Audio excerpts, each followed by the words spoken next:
Today's speaker is Mr. Krish Desai from University of California, Berkeley. The title is Symmetry Discovery with Deep Learning. So please begin. Yeah, sure. So hi, everyone. It's my pleasure to join you this morning to talk about symmetry discovery with deep learning, a project that I've been working on in collaboration with Ben Nachman and Jesse Thaler. I'm a member of Benjamin Nachman's machine learning group, where we study ways to apply machine learning to high-energy physics problems. So the goal of this project is to discover symmetries in datasets. Why is this a thing we want to do? First, this is of independent theoretical interest. Symmetries underlie the fundamental structure of all physical theories, and so having a better understanding of the symmetries that exist in particle theory data gives us a good sense of what the laws of nature should look like.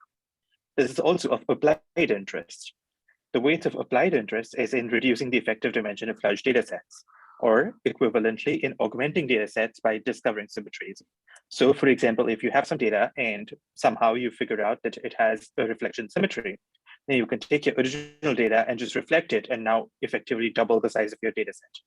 Therefore, symmetry discovery is of strong applied interest in the community as well.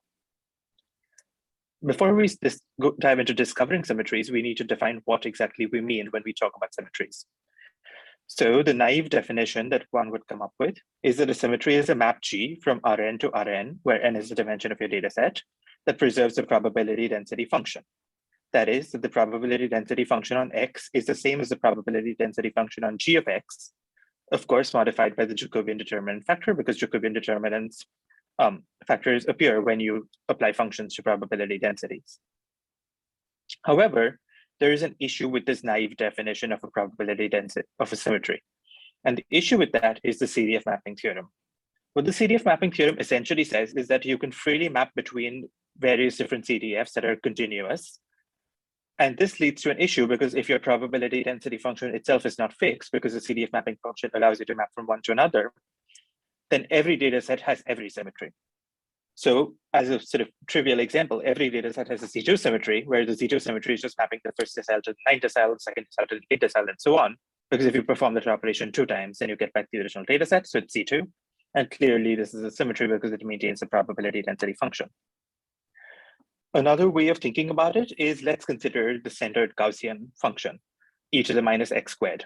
So you have a variable x, which has this Gaussian distribution. But now if you start studying the variable x squared, that has an exponential distribution.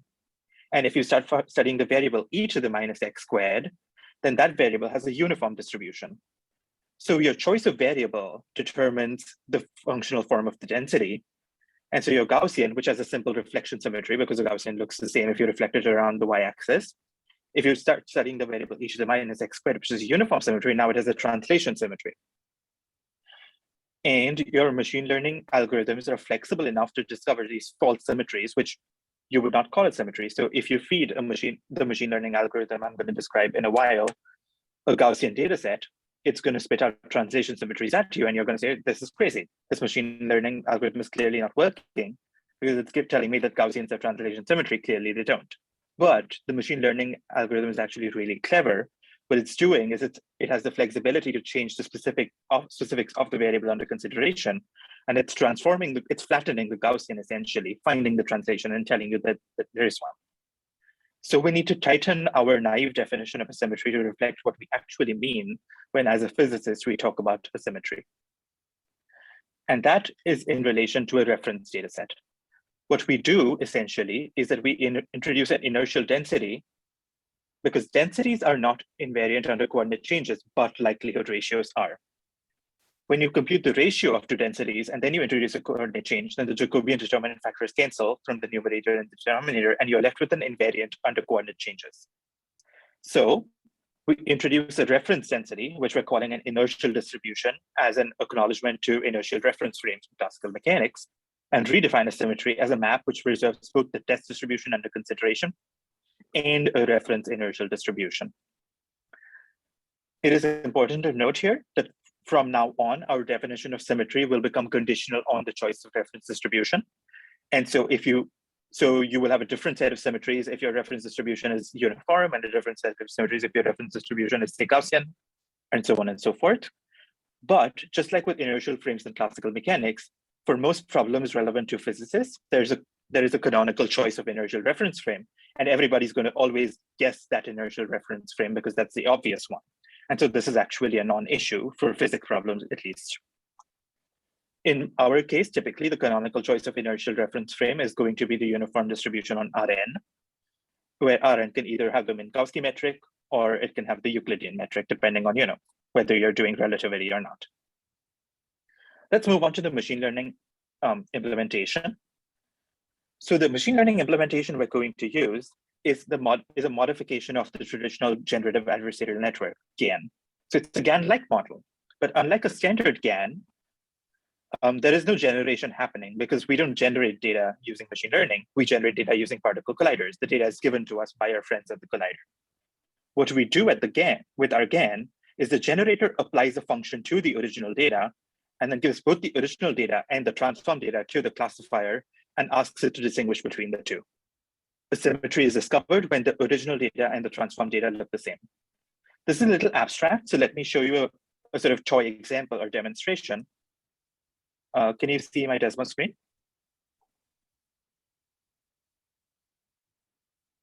Yeah, no, maybe.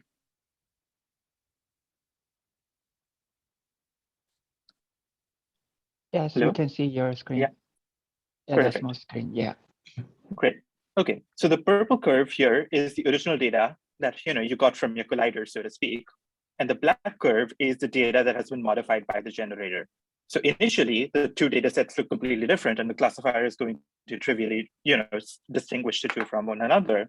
But as you train your generator to become better and better and better, what eventually happens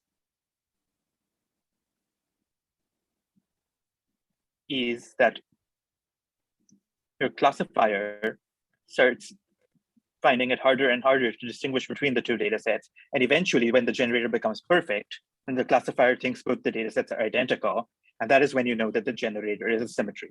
In this particular case, for this particular data set, the function 1 minus x, since a is 1 and b is minus 1, is a symmetry of this data set.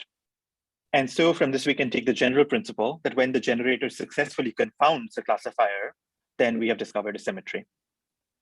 Of course, this was a sort of toy example, but let's dive into the concrete mechanics and the details of what we're doing. So the loss function we choose is a binary cross-entropy loss function with the unique property that both the terms in the binary cross-entropy function receive the same inputs in our particular case because there's only one data, the data that comes from the collider.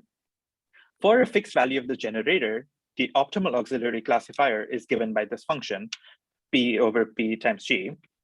And then using a simple computer algebra system, we just use Mathematica, we can find that the loss is maximized when this miraculous thing happens. The probability density is the same as the probability density composed with G. Recall, going back, that this is exactly how we discovered symmetry. So the loss is maximized when we have found the symmetry. The math also contains more information. When you plug these values back into H, you find that H equals 1/2. That is, the auxiliary classifier is perfectly confounded with probability 1/2 it is correct or wrong. That is the same as it's just guessing. It can't distinguish between the real and the fake data. It thinks both are the same. So with probability 1/2 it guesses correctly, with probability 1/2 it guesses wrong. We need to now go back to our inertial restriction because so far we've talked about the machine learning algorithm and we found the naive definition of a symmetry, which we started off with, but we realized that our naive definition is not good enough. We need to apply this inertial restriction of a reference data set. So how do we implement that? There are 3 different ways to do it, and we're going to talk about them. The first thing we can do is simultaneous discrimination. What that means is that you have 2 classifiers, one for the original test data set, one for an inertial data set, and then you only if both the classifiers are simultaneously confounded, then you accept, otherwise you reject. This is difficult because remember, the density we are sampling from is the uniform density on Rn. It's difficult to sample from uniform densities on Rn that has no compact support. Even if you do things like you impose cutoffs a few standard deviations away from the mean, edge effects creep in, and this turns out to not actually be a great way to implement the inertial restriction. The other thing you can do is two-stage selection, where you say, okay, fine. At first, we're just going to run the algorithm using naive definition of symmetries, find the real ones, find the fake ones. Then we're going to use this whole collection and apply it to the inertial data set And when the fake ones don't work, we're going to throw them out. When the real ones work, we're going to keep them in. This also turns out to be a really bad way of doing this because a set of fake symmetries is much, much larger than the set of real symmetries. In fact, in most physical examples, the set of real symmetries is of measure 0 within the set of fake symmetries. And so you can't actually do this. So the third option is to turn to our mathematician friends and ask them upfront, this is the inertial density we're going to use. What are the symmetries of this inertial density? In our case, what are the symmetries of the uniform distribution on Rn? This is something that mathematicians have known and classified already for us. And so we only search within this limited space. We don't search all symmetries because most of them are fake. We only search within the set that has the possibility of being a true symmetry because it is already a symmetry of the inertial distribution. And within that set, if it also preserves the probability density of your actual test data, then you found a symmetry correctly. So what are the symmetries of the uniform distribution on Rn? The symmetries of the uniform distribution on Rn are what mathematicians call the equiareal group. This is a group of all area preserving maps. Turns out this is a really hard group to work with because this group, even mathematicians don't know exactly the full contents of it. It's not fully classified. It includes all conformal maps. It includes all linear maps. It includes and a lot more. So it's a very complex group that is not even classified in dimension 2, let alone the high dimensions that we want to work in. So we choose a subset of this, which is the affine special linear group on Rn, which is the linear subset of the equiareal group. It's a matrix times x plus a vector where there are certain restrictions on the matrix, which make it non-singular. This is a really well-known group. It has a certain decomposition that was made famous by Iwasawa, the Iwasawa decomposition that makes it very straightforward to implement for machine learning algorithms. The downside is that you will only find the linear symmetries. So if your system has non-linear symmetries, you're never going to find them because you're only searching within the linear group.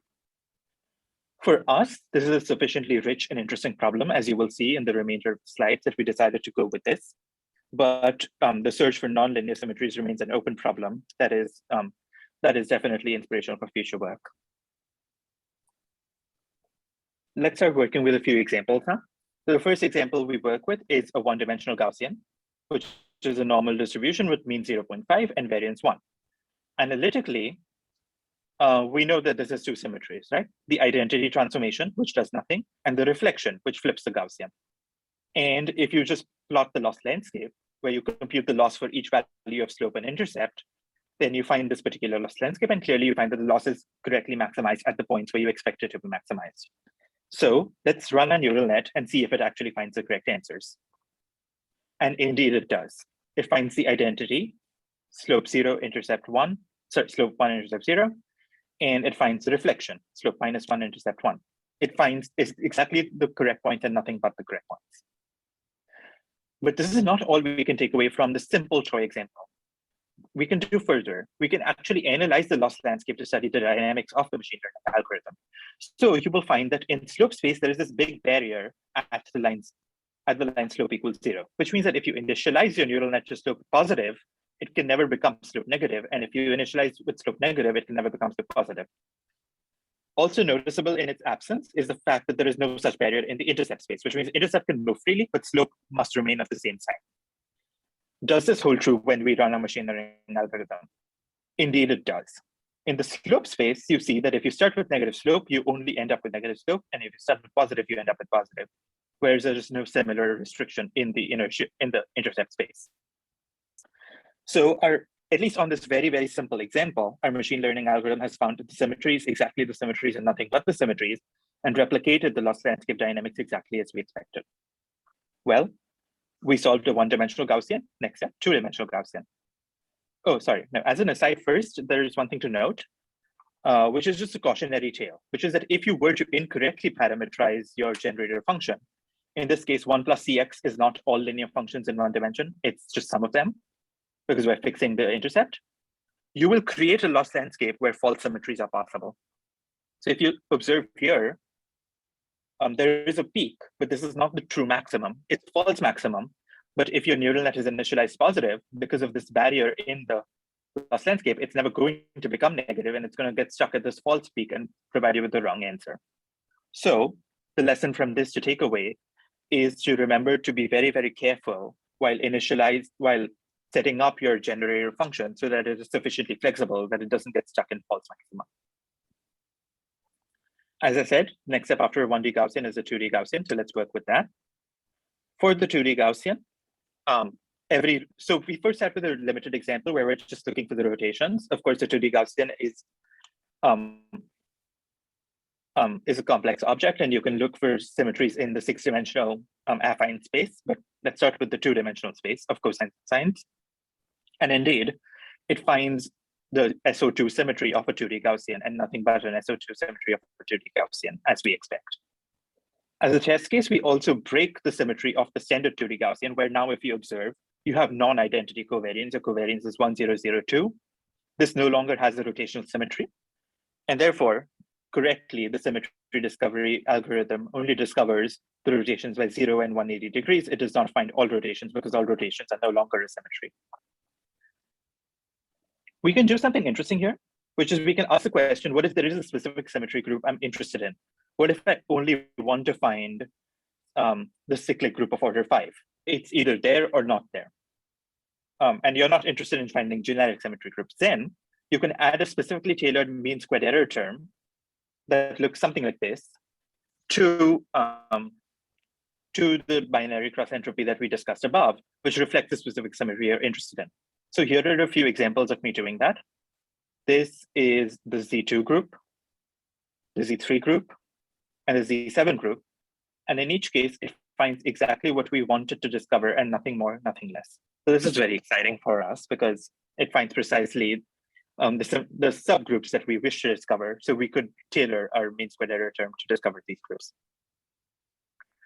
Now let's move on to Iwasawa's decomposition and the full affine space. So far, we've been studying subsets and subspaces of the full affine space in order to make the problem simpler. But at some point, we need to take on the whole problem head on. The full affine space in 2 dimensions is a 6-parameter space. It's a 6-dimensional space, which involves the 6 parameters of determinant, rotation angle, dilatation, horizontal shear, and overall affine shift. And you can run your neural net on this full 6-dimensional space.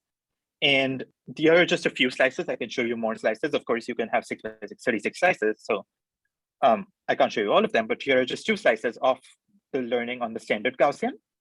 And more interestingly, just 1 slice on the non-standard Gaussian with non-identity determinant. Noticeable here, so we find the 2 rotations that we found originally, rotation by 180 and rotation by 360 degrees. Obviously, these are symmetries. We already know they were symmetries, but you find new symmetries that we, at least, had not expected to find a priori. So if you focus on this point, notice what's happening. You have a dilatation by root 2. And what the dilatation by root 2 does is it changes the covariance. So instead of the covariance being 1002, now the covariance becomes 2001. And Gaussian with covariance 2001, if you then rotate it by pi by 2 degrees, it becomes a Gaussian with covariance 1002. And so by combining the dilatation and rotation operators, you recover the original function. And therefore, there is this strange symmetry that was not obvious, a priori at least. And so the neural net goes on to find every symmetry in the landscape, including the symmetries that are not obvious immediately. We then increase the complexity of our models. They're still test models, but we increase the complexity. So we try a 1D bimodal distribution. And again, it finds the Z2 group that we expected to find. We try a 2D square distribution. The symmetries of this are the dihedral group of order 8, 4 rotations, 4 reflections. And it finds the 4 rotations and reflections correctly. And then we try the 2D octagonal distribution, which has symmetry group dihedral group of order 16, 8 rotations, 8 reflections, and finds the 8 rotations and reflections correctly once again. At some point, we're going to start moving to particle theory data or high energy physics data. And so we do. In this particular slideshow, I am showing you the examples from the LHC Olympics digest data, but we also ran the algorithm on CMS data, and the results are identical. So, but yeah, let's talk about LHC Olympic digest data. The digest data, and what we do in digest data is we take the 2 leading jets, and we consider the transverse momentum. We expect there to be symmetries in the transverse momentum, but not in the azimuthal coordinate in PZ, because there is no conservation of momentum in the PZ direction, but there is conservation of momentum in the PX and PY direction. There are 2 different ways of parametrizing this transverse momentum. So you can have PX1, PX2, PY1, PY2. or you can parameterize it in radial coordinates. PT is the total transverse momentum times cosine, and finds the azimuthal angle. These are equivalent parameterizations, but yeah, now you have this 4-dimensional data set and you're trying to look for symmetries of it. First thing we do, again, we simplify our problem for the machine learning algorithm to first let it work on simple problems and see if it's working, then we complexify. So the first thing we do is we don't search over the whole space. We do an SO2 by SO2 search, where basically what the machine learning algorithm is allowed to do is allowed to rotate the 2 jets independently. So one jet could rotate by 30 degrees and the other jet could rotate by 120 degrees, hypothetically. But the machine learning algorithm learns the correct symmetry, which is that both jets must rotate by the exact same angle in order to preserve their conservation of momentum structure. And so even though jets are allowed to rotate by different angles, they don't. The machine learning algorithm learns to make them rotate by the same angle only in order to discover all the symmetries on the θ1 equals θ2 line. Next, we move to the full search. This is a pretty complex group. It comprises 6 independent rotations. SO4 is a 6-dimensional group with 6 independent rotations. And here, the machine learning algorithm runs just fine and gives you these nice matrices. The problem is that as a human learner, we don't know how to visualize things in 6 dimensions. We don't know how to see things in 6 dimensions. We don't know what it looks like and what the symmetry group is supposed to be. So we need to think of creative ways of verifying that the machine learning algorithm is learning true symmetries. First thing we can do is just an observational thing. We take the original data, we plot it. We take the transform data, we plot it. Visually, they look roughly similar at least. So we're at least on somewhat the right track. If these two look completely different, then we would have known that the machine learning algorithm is going deeply wrong and we're doing something sort of fundamentally wrong. But at least as like a starting point, it's good to observe that the 2 data sets look the same. Therefore, the machine learning algorithm is at least somewhat right. But we have more technical measures of measuring the similarity between distributions. That is the KL divergence. And so we apply the KL divergence test. In this plot, there are 3 different things going on. For the green, what we've done is we've taken the KL divergence of the data set with itself. Because of the finite size of the data set, there is some amount of just statistical noise. And so there is a baseline amount of KL divergence that even if you had perfect numerical precision and infinitely long running machine learning algorithms, you would still run into this fundamental natural barrier of KL divergence. And so this is the sort of ideal minimum KL divergence that any machine learning algorithm would run into just because of the finite size of the data set. Next, what we do is we take the matrices given to us as a symmetry by the machine learning algorithm, take the original data set, transform the original data set by the symmetries, and then compare and compute the KL divergence. That is the red histogram that you see here. The third thing we do is we take the original data set and we apply a random matrix to it, and then compute the KL divergence. That you see in the blue data set. Therefore, you have 3 different histograms. It's also important to note that the scale is logarithmic on the x-axis. So it's actually, the results are better than they appear, where the symmetry parameterization does substantially better than the random parameterization. And on a linear scale, actually, it's pretty close to the statistical noise. The interesting thing about this is that when we first went into this, we expected that even though we allow it to search over SO4, what it's going to find is just a simple SO2 that we talked about earlier. Take both jets, rotate them together. That's it. There are no other symmetries. Turns out what it finds is a much bigger group, a group that is of true dimension 6, where it's finding symmetries that we don't have a good sense of what exactly the group is or which subgroup of SO4 it is at this particular moment. But it is certainly a much bigger group than the SO2 that we expected, and that's quite interesting. What more you can do, which is as further evidence that what it's finding are true symmetries, is that you can go back several slides to the loss function, which we have analytically solved. Sorry, oops, here. When you take these values of H and G and you plug them back into the loss function, you can actually compute the optimal value of loss. When loss is maximized, and there should be a 1 over n here for n the size of the data set in order to normalize the loss for different sizes of data sets. But when you optimize the loss at a true maximum, the loss should be exactly 2 log 2. This helps in 2 different ways. First, it helps when you get these false symmetries, because you can take a false symmetry and you can just compute the loss. And if the loss is not 2 log 2, or at least within numerical error of 2 log 2, then you know you've gotten a false symmetry and you can just throw it out. However, if it is actually true log true, then you know that what you're finding is a genuine symmetry, and this is guaranteed to be a symmetry by the maximization of the loss function. So we go back to our collider data, and we take the symmetries that the machine learning algorithm has generated for us, and we compute its loss. Optimally is the dotted line, which should be at value 2 log 2 precisely. And the machine learning data that we get from our generator produces a histogram that's pretty close to 2 log 2. Whereas if you just randomly find 4x4 matrices and compute their loss, it's a much broader distribution. There's nowhere close to 2 log 2 with a lot of underflow actually. And so you have now multiple different tests to explain to yourself that these matrices that your machine learning algorithm is learning, even though you don't know which particular subgroup of SO4 they belong to, and even though you don't know the full structure of the subgroup because it's difficult to visualize 6-dimensional objects, are true symmetries. And now the question is just which subgroup they constitute and why are these additional symmetries present in CMS data, LHC data, when all you would expect is the simple SO2, which rotates both the jets together. So where do we go from this? The first thing that we would like to do that we're working on is working with more noisy data. If you notice, a lot of the data that we worked with was artificially generated data, Gaussians and multimodal Gaussians and, statistical distributions, but still data with low noise. We also did work with particle theory data, both from LHC Olympics and from CMS, which is more noisy, but it's still quite clean data and data that has been cleaned up prior to being applied. And so the question before us is how well we can perform with low noisy data.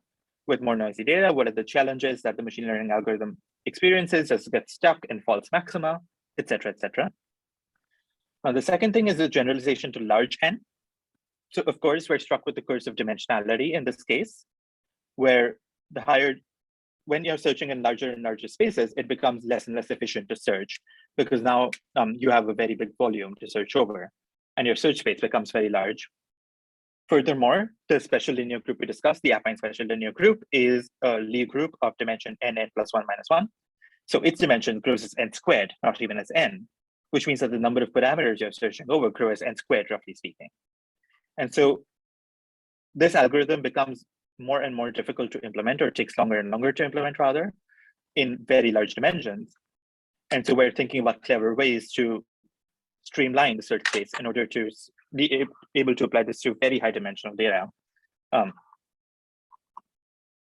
even though the dimension is particularly high and the search parameters are very large.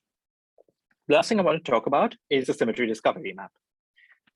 So far, what our symmetry discovery algorithm does is it takes an initialization and spits out one matrix to you, or one vector, or a combination of a matrix and vector, depending on exactly how you initialize it.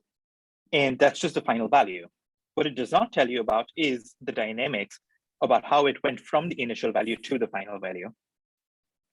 This is an interesting question in order to go from the process of symmetry discovery to symmetry inference.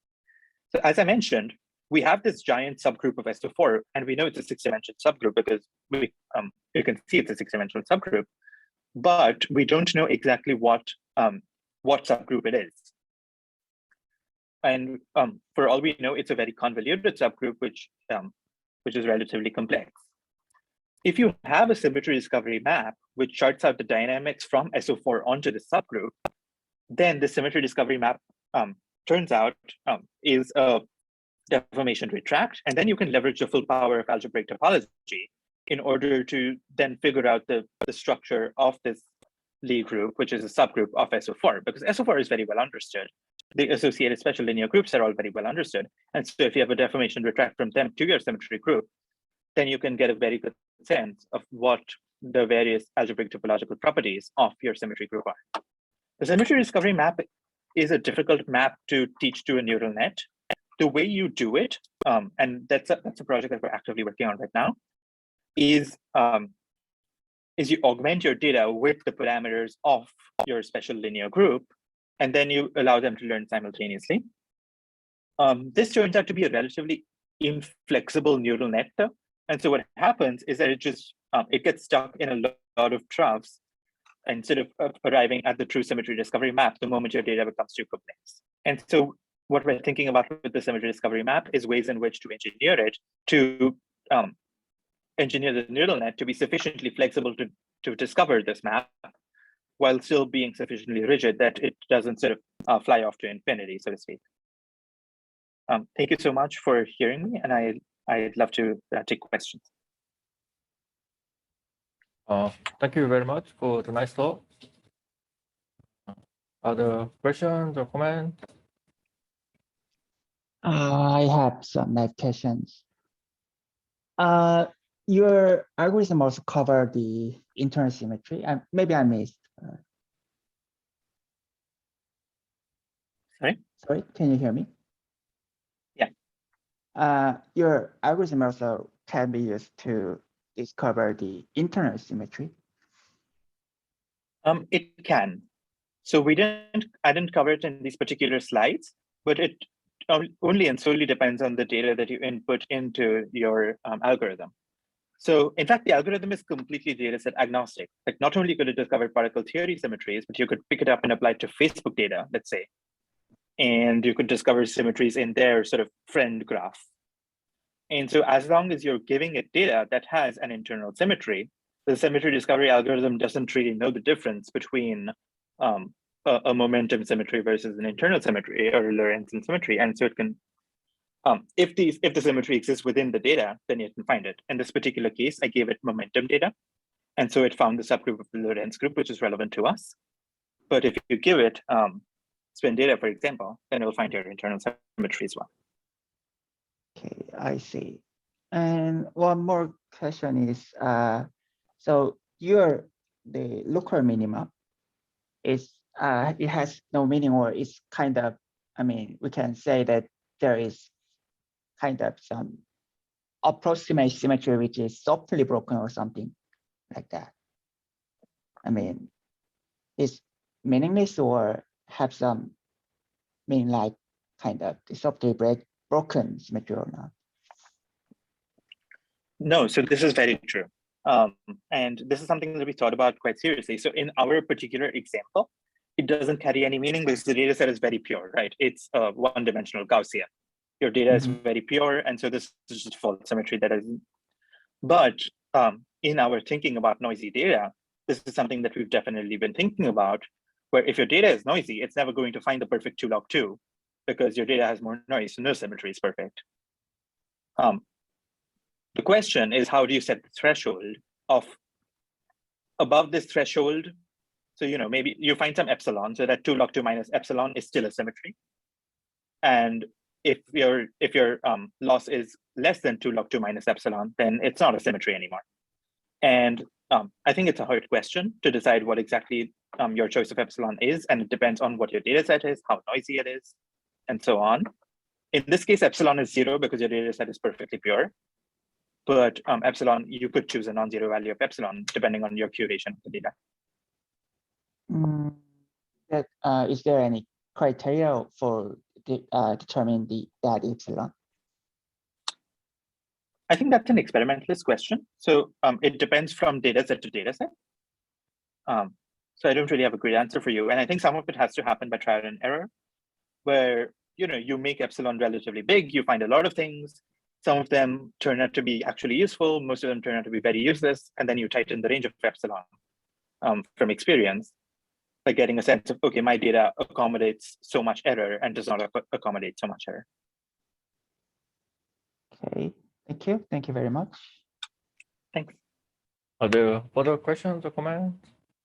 Okay, otherwise we may thank the speaker again. Thank you very much. Thank you.